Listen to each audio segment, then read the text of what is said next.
All right, part 4, 90 ways we serve you. Today we're talking about 31 through 40. Starting off right off the top, we listen and learn in each showing, right? Definition of insanity is doing the same thing over and over again, expecting different results. So if we go and look at a certain style of house and maybe one of you guys loves it, the other one hates it.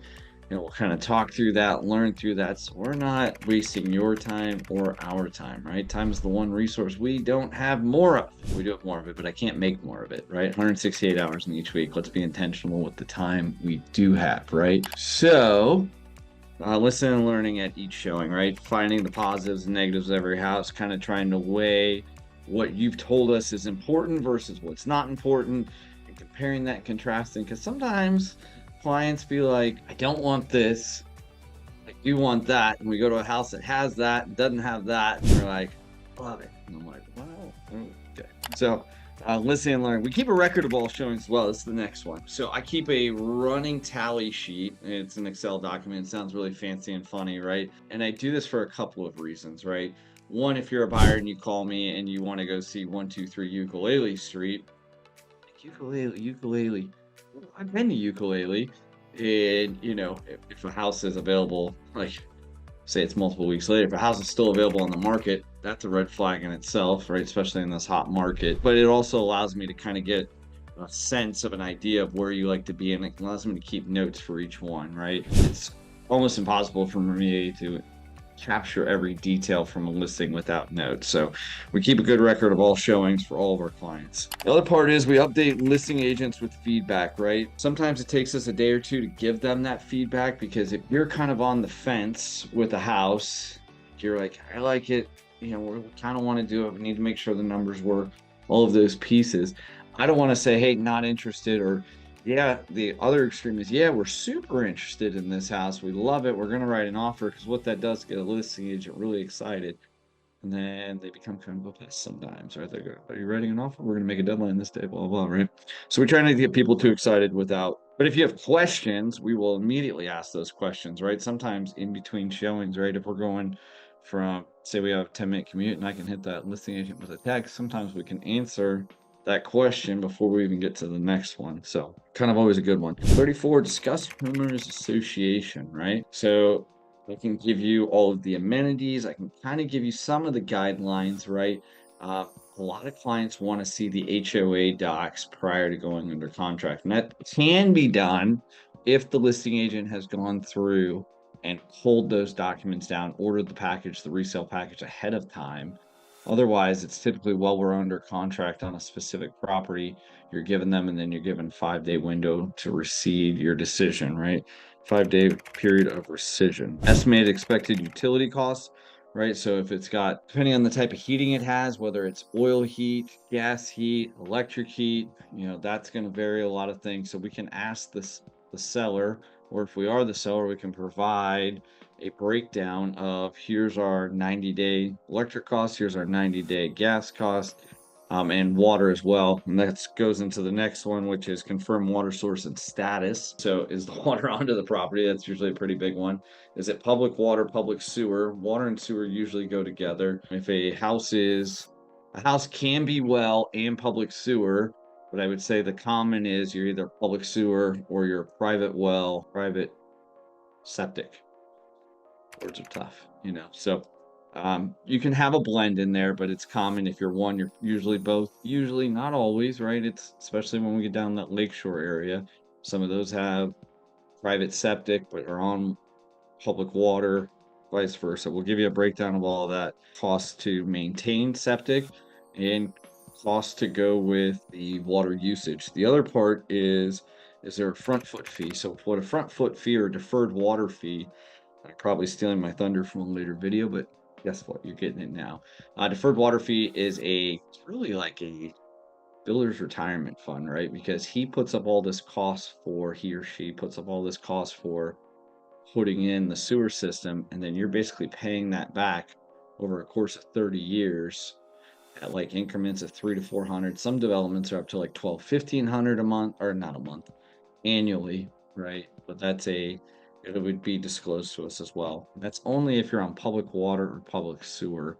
is their deferred water charge. If the house is older than 33 years old, chances are it doesn't have it. There are some situations, right?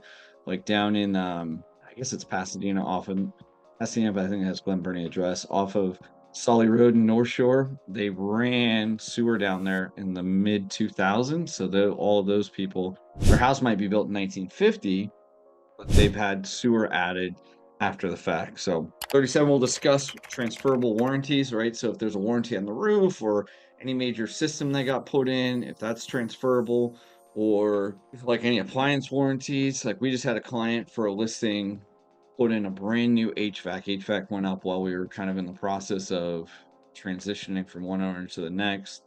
And there's like a 60-day window. If we don't transfer that, or if we don't start that warranty, the new owner can start it. Otherwise, it's only $100. But $100 is $100. That's at least a tank and a half of gas, right? So always being mindful of the dollars. Explain the property appraisal process, right? So no two houses are the same, no two property appraisals are the same, right? We can give you a good idea of estimate of value, and we can give you comps to show like what we think, right? So this is a people process, so there's a lot of variables in it, but more than just price is having a loan come back subject to. Now, if you're cash, right, you can get an appraisal done, but it's not contingent on your financing, right? Like for our VA clients, for an appraisal, there's a misnomer that the VA comes out and does an inspection, and they do an inspection, but it's not like a replacement of the home inspection process, right? What the VA appraiser is going to come out and do. He's a standard appraiser. He or she happens to be certified in VA loan appraisals, right? And they're going to come out and they're going to check some safety stuff on the house, right? So they're going to talk about, it's winter in my hand. That's fun. Safety items of the house, right? So seeing if, are there handrails on all the stairwells? Or do all the windows operate and function the way they were supposed to? Are there smoke detectors, right? So this is kind of like one of those misnomers. Peeling paint's a big one, right? Especially on decks and siding, older houses, right? If there's a bunch of peeling paint, that lender might make it or that appraiser might make it a lender required repair, right? So sellers get really nervous about VA loans. Like, I don't need this extra inspection. It's really, if your house is good, you really have nothing to worry about. If your house has some issues, then there's some bigger things to worry about, but it's not like they're going to come in and say, oh, this kitchen's too small, you can't live here, right?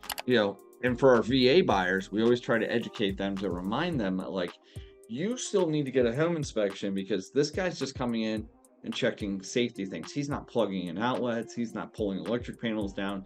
He's not doing a once over on the furnace, HVAC, whatever we want to call it. He or she is not doing any of that, right? So it's good, but like it's not as intrusive. It's like an extra look, but it's not a replacement look. Same thing kind of goes for FHA. FHA, not to quite the extent that the VA does it, but like you have to have flooring in every room to get an FHA loan through, right? Bare floors, like down to the plywood, not a finished floor.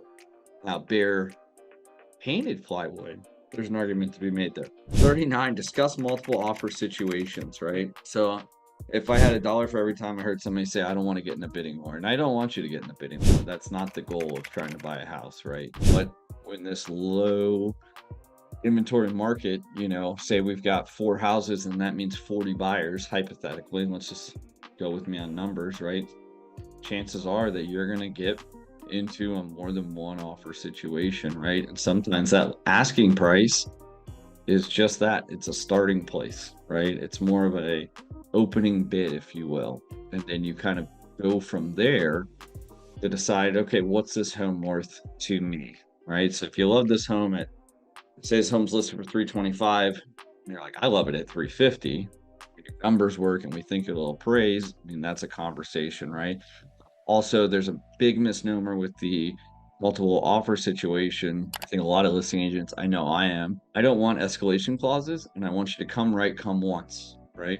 We're not going to do a 4-time back and forth, right? We're not going to do, because it's stressful for everybody involved, right? It's stressful for you as the buyer. It's stressful for me as the buyer's agent, the listing agent, the sellers, everybody. So come once. If you love the house at this number, you love it. If you don't think, sometimes a seller will come back to us and be like, you offered $325, and they want you to they'll counter your number. Sometimes, but there's nothing in writing guaranteeing that they have to come back to us and counter at our number.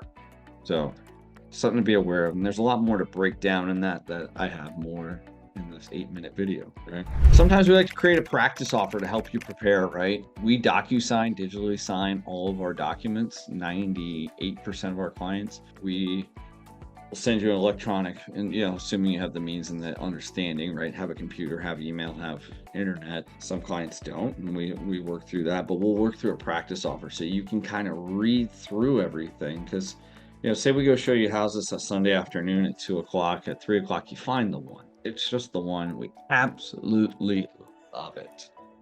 We want to buy it. There's an offer deadline at 5 o'clock. Okay, so that means we have to go to work really fast. We can do that, but sometimes getting some of those preemptive questions, right? Because there's a lot of legalese in a Maryland real estate contract, but we can definitely answer it. Or a Virginia real estate contract, we can definitely answer it. But sometimes in that moment, right? 3 o'clock house, 5 o'clock deadline, you got all your financing in order if we've been doing everything in accordance with. So I like to give you a practice offer so that way you understand exactly what you're signing. It gives you an opportunity to ask questions. So when we're in that trigger situation, we know that we're ready to go. That's 31 for 40. Stick with us for the next. Love you guys. Smile more. Peace.